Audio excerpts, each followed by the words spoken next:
If you have kids, lead test strips are really handy to have. You have no idea how much lead is in toys that are geared towards kids.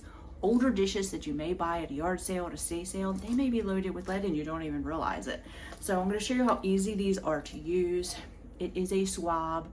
It starts off like a mustard yellow color. You dip it in the water. You can see that this is mustard yellow. Shake it off.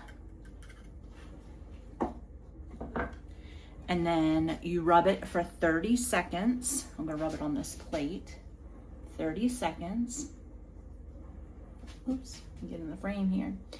If it turns red, violet, let me read the colors again. If it turns red, violet, or pink, that indicates the presence of lead. So I am not seeing anything on this plate, which I'm glad because these are my dinner plates. So I don't see any color change at all.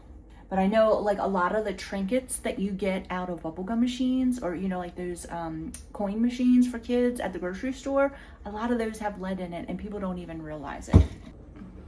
So now I have a lead fishing weight and we're gonna test this. So I'm gonna dip this in water and I'm gonna shake off the excess. Let's see if we get a reaction with this.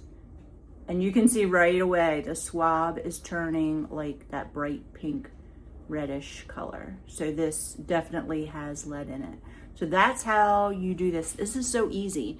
If you have kids or if you're concerned about older dishes, painting your house, other older, you know, especially if you live in an older house that was built in maybe the 40s, 50s, 60s, and you're concerned about lead, these are good to have on hand.